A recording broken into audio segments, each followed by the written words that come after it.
Hello and welcome to Zendi News on Vanguard Live. I'm Damlola Ogunshaki and I'll be reviewing the front pages of the dailies. And this morning I'm starting with Vanguard.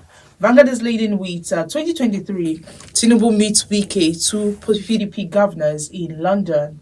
Six horse trading to work against Atiku. Wike playing anti-party politics, that's according to ex-VP's camp. Says Wike can't kill PDP. Rivers governor's man dumps PDP, moves to APC. BOT to receive a reconciliation panel report today. Chairman, Secretary, Deputy Nat. Chairman may lose a seat. You can see that story on page 5. Now on page 9 of Vanguard, we have prosecute high-profile sponsors of electoral offences. That's coming from INEC. On page 27, we have government-private sector collaboration with bridge infrastructure gap, says Oshibajo. Muslim ticket. I don't care if president, vice president are of same religion. That's coming from Shoyinka. On page 8, we have federal government, United States sign agreements for return of fresh $23.4 million Abacha loot. Still on page 8, we have don't allow sale of Polaris Bank. Nigeria port authorities drive forex earnings with 10 export terminals. Artisanal refineries can't be legalized. That's a comment from Kiari. And you can see that on page 9. Stories above. On page 10, we have Serap. NGE sue Buhari over moves to shut 53 broadcast stations. On page 8, NIPR insurgents, bandits will be crushed. Buhari insists. And we have terrorism, surrender arms publicly. Zamfara panel tells bandit leader Bello Taji. You can see that on page 13. And lastly, on the front page of Vanguard, we have first half of 2021. Zenith Bank sustains a growth trajectory as gross earnings up 17% to 450 billion naira, and you can see that on page 8. Now, away from Vanguard, we'll move to the Punch. The Punch newspaper is leading with presidential race. Tinubu, Wike meet in United Kingdom. PDP talks wobble. Rivers important for 2023 election victory. Amechi lukewarm. That's coming from presidential candidates men. Wike has not told us he is leaving PDP, but he is not in Nigeria, says a governor's associate, and you can see that on page 2. Now, on the front page, we have two photo stories with a rider that says a truck crashes into Lagos-Ibadan Expressway Bridge, causes gridlock. Now, on pages 4 and 5, we have 12 NNPP supporters, passengers die in Nasarawa and Ondo crashes. Cultists that shoot rival dead in Lagos restaurant, suspects nabbed. PDP assembles 100 witnesses, says Oyetola's petition, time wasting. 4, 5, and still on page 4. Now, stories above, we have ASU. Parents propose 10,000 naira support levy for varsities. And lastly, on the front page of the Punch newspaper, we have Nigeria recovers 86 billion naira stolen oil in 1 month, and that can be seen on page 22. Now, away from there, we'll move to the Nation. The Nation this morning is leading with PDP crisis. Stop bragging, Lamido tells Wike supporters. Ex-governor faults PDP and BOT chairs stand on party leadership. And you can see that on page 2. ASU plans the indefinite strike. Congresses end in 123 branches today. And you can see the story on the front page, and it continues on page 4. Below we have how Islamic cleric Goni by Lance Corporal. 6 die in Ondo crash. You can see this on pages 4 and 5. And we have Nigeria, United States signed pact on return of $23.4 million Abacha loot, agreement on asset sharing, transfer and management.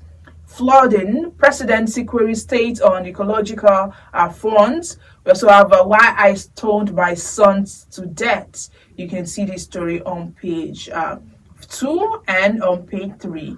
And lastly, on the front page of the Nation, we have a $33 million power deal.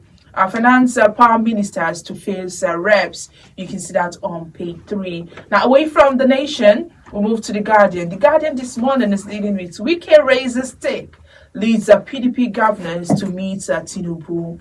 Obi meets a Feri leader and Adebanjo in Lagos. Northwest states indifferent to 2023 elections over insecurity. Shetima. Shoyinka, same fate ticket on controversial ill-timed. Why Tinubu deserves to be next president by Kiamo. And you can see that story on page 9. We have photo stories showing we have Atiku, Tinubu, and of course Wike. On page 9, we have Serap, NGECU, federal government, stakeholders urge downward review of TVs and radio fees. Income diversification improved interest margins, lifts Zenith Bank's first half of PBT to 130 billion naira. And you can see that on business page 40. Stories above, we have United States sign agreement with federal government to return Abacha loot. We also have a presidency attacks the Guardian electoral on Buhari's stewardship. You can see that on page 9. And Motorix tax federal government to expedite action on Legacy Battle Expressway as crash trailer worsens traffic. And lastly, on the front page of Guardian, we have you are misleading Nigerians. ASU tells the federal government. And that's all we have on the front pages of the dailies this morning. Join us after the break with our guests.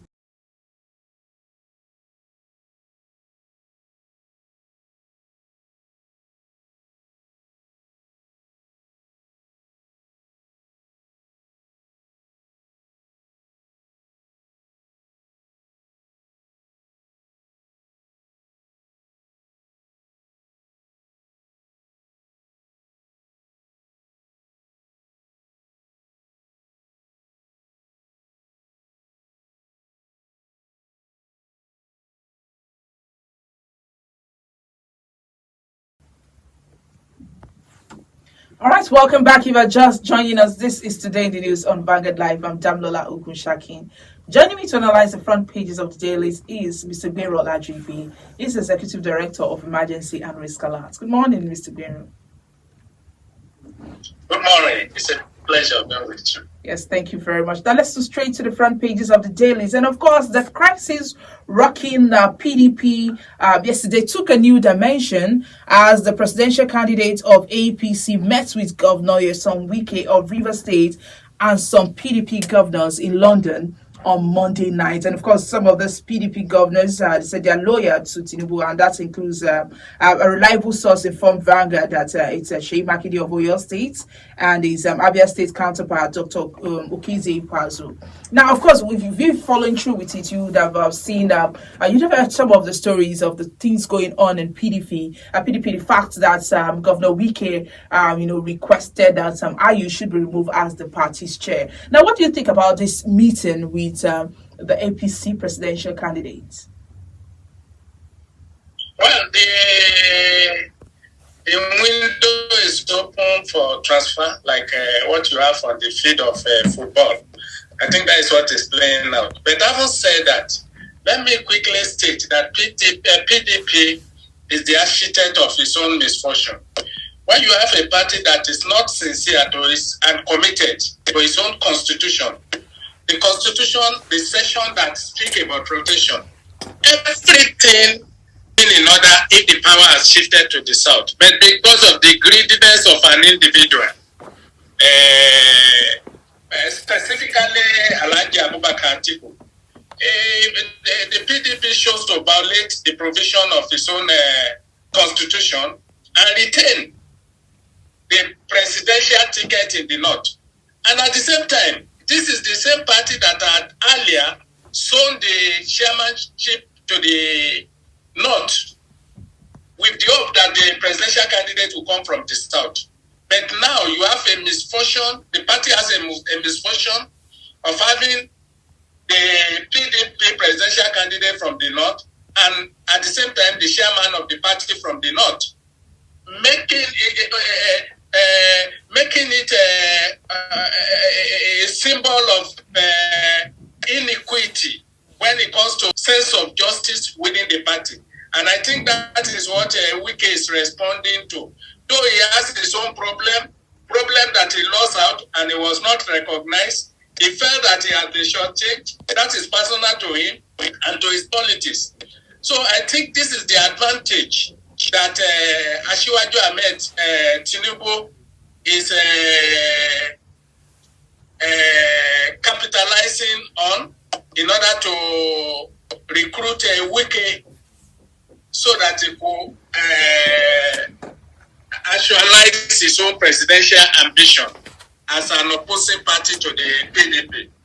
I think that is the opportunity that the APC presidential candidate is exploring in London with Wike. And you can't blame him for that. Once a situation like this is created, somebody will take political advantage of that, and he wants to make political capital out of enlisting Wike into his own presidential project. But do we have to include tribal war when it comes to politics? Because of course, when you're talking about the are you sometime last year talked about it that if if the presidential candidate from PDP turns out to be from North, he might resign. But of course, some people are saying, just like what you said now, the chairman being from North, the president. Don't you think everything is just about competence? The person that might be able to get them the win and also handle. Who told you that IU is the most competent person in or Atiku is the most competent person in PDP? But he was voted for. This is somebody that has history of perennial and serious history of contesting presidential election and failing, moving from one party to the other. What makes him, and he has burden that is carrying, burden of corruption and everything. So what makes him to be competent? There's nothing when you are talking of competence, when you are talking of character, when you are talking of capacity, I beg, don't be situating this character into that contest. They don't fit in. They are just they are opportunists, taking advantage of what is opening that is available to further exploit Nigeria. So there's nothing competence about what has happened in PDP. What competence has you got? Aside from occupying position before as a minister, former minister, and as a former short-lived Senate president. What competence? Who tested his competence? Competence on what? When you are talking of competence and everything, competence, whether it's competence, whether it's character, whether it's capacity, you must situate it in the context of the current dynamics of Nigeria problem, which is the issue of diversity management. And that is the problem I have with both APC and PDP. But it's even more pronounced in the case of PDP, where you now have a presidential candidate from the North, and at the same time, chairman of the party, who is unpardonably partisan. If you listen to his comments after Tambua withdrew at the presidential primary for Atiku at the presidential primary, that was unexpected of a person who called himself a national chairman. He was not national in conduct, and Wike has his own reason because it's very, very unjust. How do you have that in a political party that even initiated the concept of rotational presidency and zoning of political party offices? But Mr. Gbero, so as to reflect national image of the party. Now they are modeling everything up. There are reports that Atiku will go ahead without Wike. Don't you think this is dangerous for the progress of the party? I don't care what is dangerous for their party, because it's not going to. All these things are not. The struggle is not for Nigeria. That is what I want people to know. Whether Atiku go ahead without Wike or Wike go ahead without Atiku, that does not bring food to the table of Nigeria. Look at what we are discussing now. They are not even discussing their own program for the people. Their manifesto is not what we are hearing is how to agree, how we occupy what position. That is what politicians in Nigeria know how to do. It's not about the people. And we should be talking of issues of what PDP. Why should Nigeria vote for PDP again today? But astonishingly, that is not what we are talking of. We are talking of Wike, we are talking of Atiku. How does that make progress, help Nigeria? Whether Atiku, in fact, is in the interest of Nigeria that APC and PDP lose this election. It's in the interest of, because the two parties have been tried and they have failed. So whether Bola Tinubu succeeds in getting Wike to his side or fail, or Wike chose to remain in PDP, that is not Nigeria's headache. Our headache is how to fix our problem. There are some people who are still in the dungeons of kidnappers now. We are not talking about that. We are not talking of issue of security. All of them, what they know is to talk. Let us get power. And power for what? Power without purpose. That is not going to impact positively on Nigeria and Nigerians. So that is the challenge we have. And that is not how political party operates in every society. Political party is about conscience, is about idealism, and ideas. Hello, can you hear me?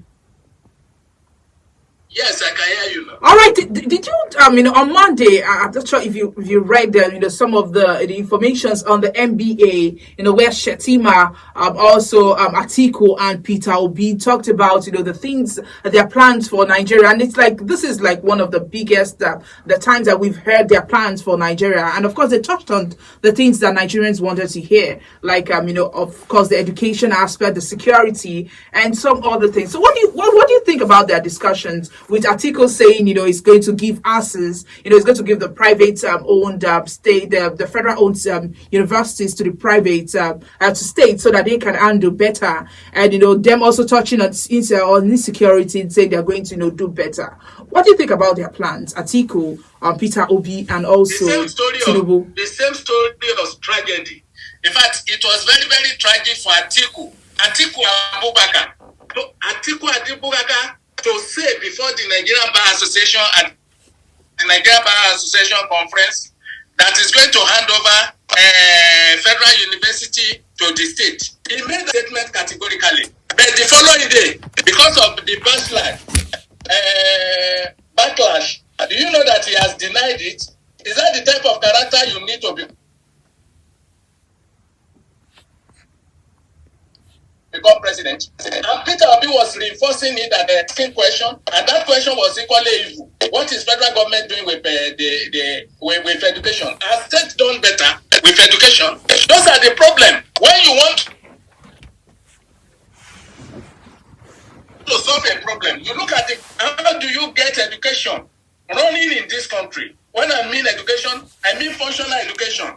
For 5 months now, you have children out of school, pushed out of school by strike because of government that does not feel concerned about the issue of education.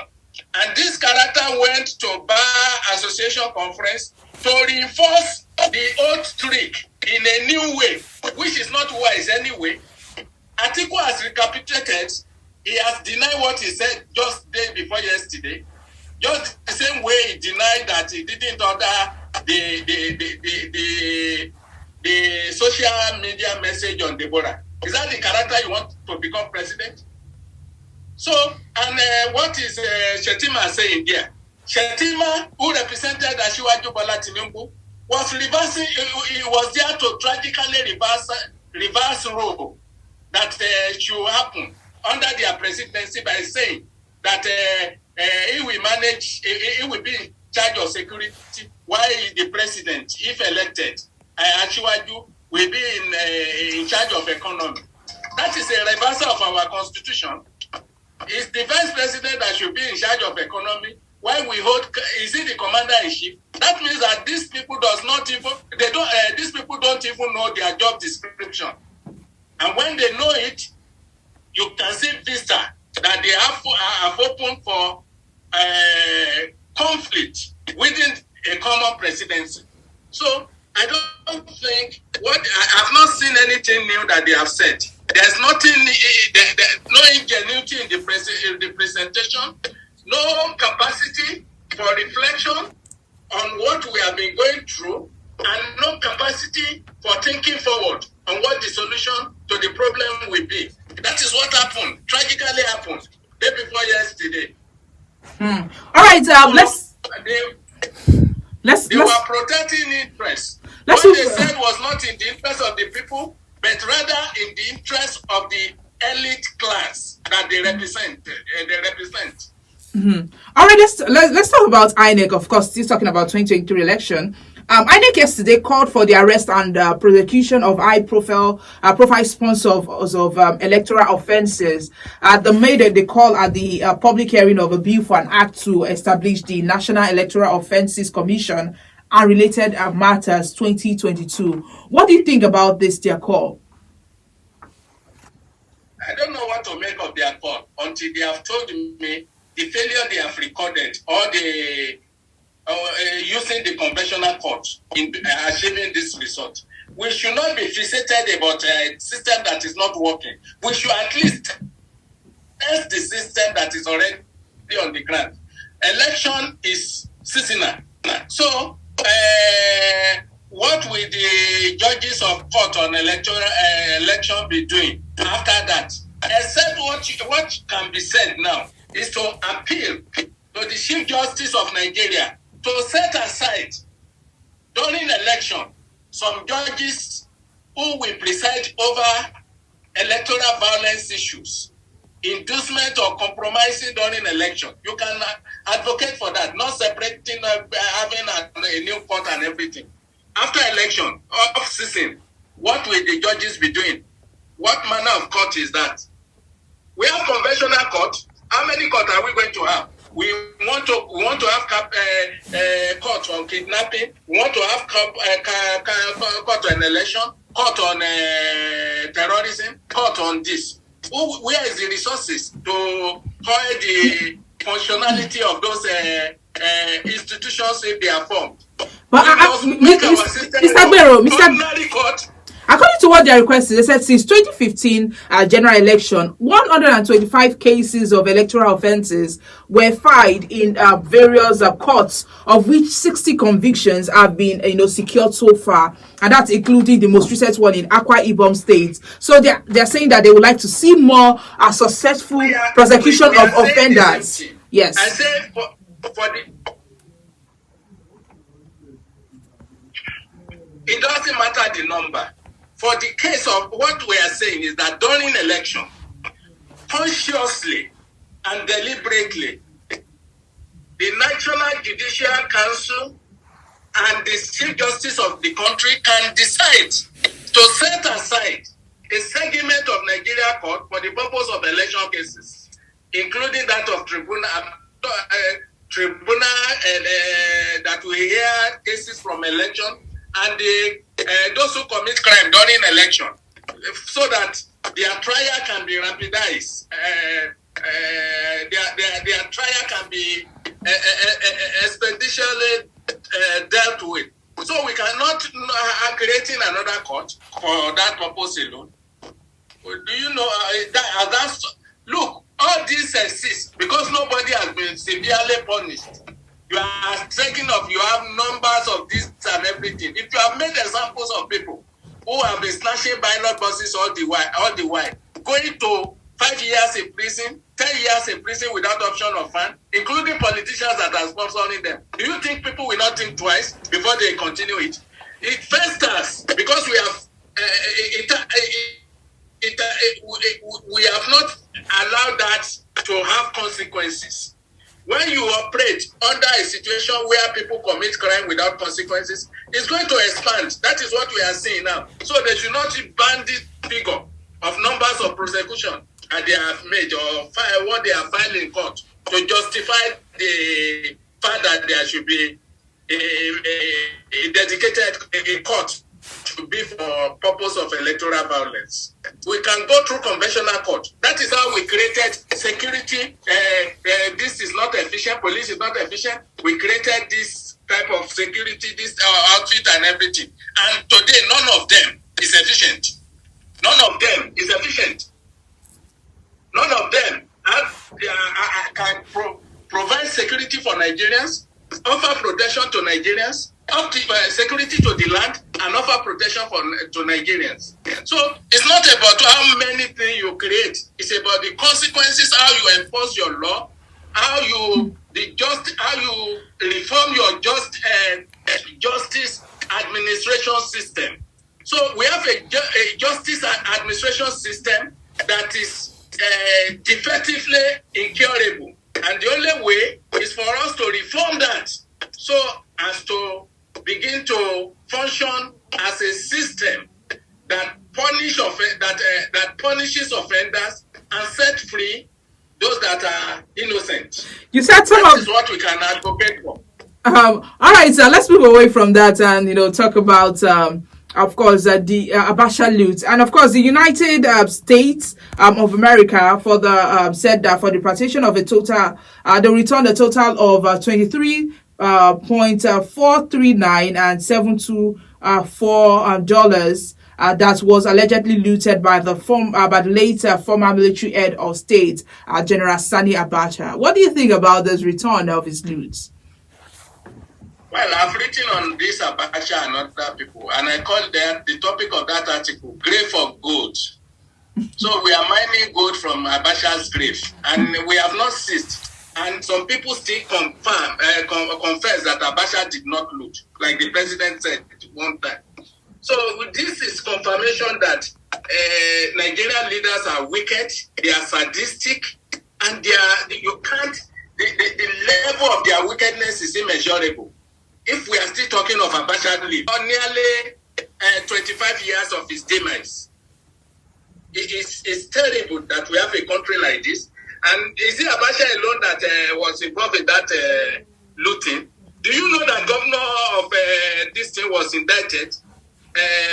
Bagudu. He has not been tried, and he became governor. Even in spite of that, he was accused of proposing for Abacha and many others like that. Some people are alive who are connected with this looting. What have we done about them? Tomorrow we'll be talking of having another court for lookers. What type of country is this that nothing will happen? We always joke about it without going into the depth of it to punish those that are still alive, even though we cannot punish Abacha because it's before the court of God already. So that is the situation in Nigeria. Some people now have seen that there is no consequences. What is the difference between Abacha and Akata General of the Federation, who looted money that is enough for 3 states' budgets? One human being. So what is the difference? It's still going on. We should stop even saying that Abacha is Abacha. Those that are looting now, what are we doing about them that are alive? Nothing. Let me tell us that this government just mouthed corruption. I've never seen a situation, a contest, where people are this mindlessly corrupt under the current regime. Akanta General has been granted bail for that humongous looting.